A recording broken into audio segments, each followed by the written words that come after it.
ठीक है, okay. So today I am talking about the power of silence. या ये एक ऐसा चीज़ है ना जो कि एक इंसान को एक मिस्टीरियस मैन बनाने पर मजबूर कर देता है। देखो सीधी सी बात है, साइलेंस होने के बहुत सारे बेनिफिट है। अगर आप चार लोग के बीच में हो, शांति हो, शांत हो, तो इसके बहुत सारे फायदे हैं साइलेंट रहने के। सबसे पहले यह फायदा है कि वैसे तो फायदे तो बहुत है, मैं एक एक करके पकड़ कर बताता हूँ। जैसे पहला फायदा यह है कि आप लोग अपने दिमाग में वही चीज़ें चला सकते हो जो आप चाहते हो, सामने वाला नहीं। और आप गौर फरमा के आप सामने वाले को समझ सकते हो कि सामने वाला क्या चाहता है, ठीक है। और साइलेंट रहने का ये भी फायदा है कि आप एक तो सबसे पहले कि अपने दिमाग में सिर्फ वही चीज़ें चलाते हो जो आपकी ज़रूरत की चीज़ें हैं। जैसे फॉर एग्जांपल आप वर्कआउट करते हो, या फिर फॉर एग्जांपल आप कंटेंट क्रिएट करते हो, कुछ भी आप काम करते होगे, जब आप साइलेंट होते हो ना तो चार लोग कुछ भी बातें कर रहे हो, आपको कोई मतलब नहीं होता है। आपको सिर्फ अपने काम का मतलब होता है कि हाँ मेरा काम कैसा चलना चाहिए, मेरे काम के बारे में। इससे ये होता है ना कि आप ज़्यादातर फोकस अपने काम पर ही रहते हो, ठीक है। आपको इधर उधर के लोगों से कोई मतलब नहीं होता है कि हाँ भाई वो क्या बोला, वो क्या बोला, वो क्या बोला। इस सबसे नहीं दिमाग चलाना होता है इतना, बस कॉमन से दिमाग चलाना होता है कि हाँ अपने काम में ग्रोथ होना चाहिए। तो ये फायदे हैं साइलेंट रहने के। अगर आप लोग ट्राई कर सकते हो तो एक दो बार ट्राई कर सकते हो। साइलेंट होने के बहुत सारे फायदे हैं। एक तो सामने वाला ऑटोमेटिकली मिस्टीरियस दिखने लगता है। और ऐसा नहीं है कि आप लोग को जानबूझ कर साइलेंट होना है, आप लोग को ये चीज़ें ट्राई करनी है। अगर आपको पसंद है देन इस चीज़ को ट्राई करना। क्योंकि मैं भी क्या करता हूँ कि बहुत ही कम बोलता हूँ, क्योंकि मुझे नहीं बोलना पसंद है। जस्ट बिकॉज कि मैं ज़्यादातर बोलूँगा तो कोई फायदा है नहीं, बल्कि सामने वाले को सुन सकता हूँ कि हाँ भाई क्या चल रहा है, कैसे ग्रोथ हो रहा है, ऐसे समझ सकता हूँ मैं। और मेन चीज़ यह है कि कोई भी मेरे से ऑब्वियस बात है, मैं किसी बंदे से बात किया, ठीक है, सामने वाला का नेचर है थोड़ा अलग सा, तो वो मेरे से बातें करेगा तो उसका जो अलग सा नेचर वो मेरे अंदर आएगा, ऑटोमेटिकली आएगा, समझ रहे हो। तो वो चीज़ें सही नहीं है जो कि मेरे को, जैसे फॉर एग्जांपल मैं वर्कआउट करता हूँ, मैं जिम रिलेटेड बंदा हूँ, और कोई मेरे साथ कोई बंदा आया जो कि मेरे से बातचीत किया, दोस्त टाइप में बना, ठीक है। तो बातचीत किया तो वो कुछ और चीज़ें बताएगा, जैसे कि भाई यार घूमने चलते हैं, भाई यार ये करते हैं।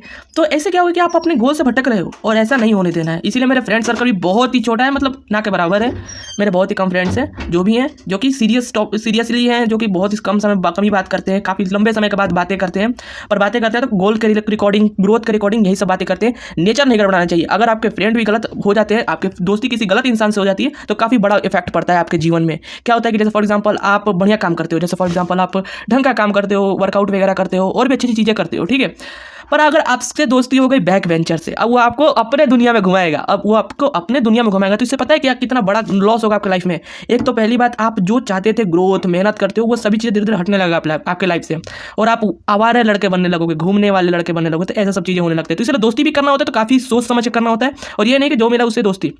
साइलेंट रहना, तो इसलिए पावर ऑफ साइलेंस का यही मीनिंग है। अगर आप मान लो मैं फॉर एग्जांपल मैं कल से साइलेंट होना बंद कर देता हूँ, सबसे बातें चीज़ें शुरू कर देता हूँ, तो पता है मेरे कितने सारे फ्रेंड्स बन जाएंगे, और उन सभी फ्रेंड्स के अलग अलग नेचर मेरे अंदर आएंगे, जो कि काफ़ी ज़्यादा डेंजरस भी हो सकता है। सच बता रहा हूँ, क्योंकि ऑब्वियस बात है, आप सामने वाले को समझ नहीं पाओगे कि हाँ सामने वाला किस नेचर का है। जब आप उससे बातचीत करोगे तो तब पता चलेगा। देन वो बंदा जब दोस्ती का हाथ बढ़ाएगा तो आपको भी हाथ बढ़ाना ही पड़ेगा, ठीक है। और अगर आप गलत आदमी से हाथ बढ़ा लिए तो बहुत ही ज़्यादा प्रॉब्लम भी हो सकती है, जस्ट बिकॉज कि बहुत सारे लड़के ऐसे होते हैं, या फिर जो कि उनका नेचर ही वैसा होता है। मैं उनको गलत नहीं कह रहा हूँ, मैं बस ये कह रहा हूँ उनकी हैबिट है वो, पर वो हैबिट आपके लिए प्रेफरेबल नहीं होगी। जैसे फॉर एग्जाम्पल मैं वर्कआउट करता हूँ, स्टडी करता हूँ, मैं कंटेंट क्रिएट करता हूँ, थोड़ा गोल वगैरह थोड़ा सीखता रहता हूँ, नॉलेज मुझे लेना पसंद है, लर्निंग करना मुझे पसंद है। और अगर मेरी दोस्ती हो जाए किसी घूमने वाले लड़के से, तो पता है क्या करेगा, मेरे आराम से मेरे लाइफ का 2 घंटे 3 घंटे निकालेगा।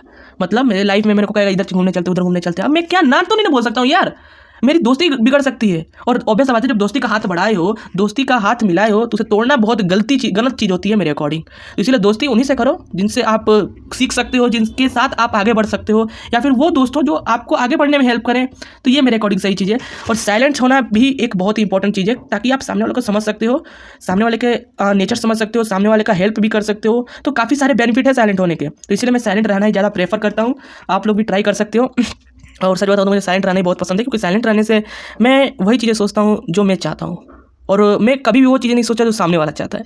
समझ में आया? तो इसीलिए साइलेंट होना इतना पावरफुल चीज़ है। तो साइलेंट रहना बहुत ही अच्छी चीज़ है, आप लोग चाहो तो रह सकते हो। और सबसे बड़ा बेनिफिट तो मेरा यही है कि मैं जो चाहता हूँ वही सोच सकता हूँ, सामने वाला चाहता है वो नहीं सोचूंगा मैं। समझ में आया? मेरा पूरा का पूरा माइंड पे कंट्रोल मेरा होता है। तो साइलेंट होने में आप खुद को पॉजिटिव रख सकते हो, खुद के पावर को अंडरस्टैंड कर सकते हो, सेल्फ अवेयरनेस ऑटोमेटिकली बढ़ जाती है। तो साइलेंट रहने के बहुत सारे फायदे, ट्राई करो, कितने सारे फायदे आपको होगा कमेंट करके बताना। Thank you so much.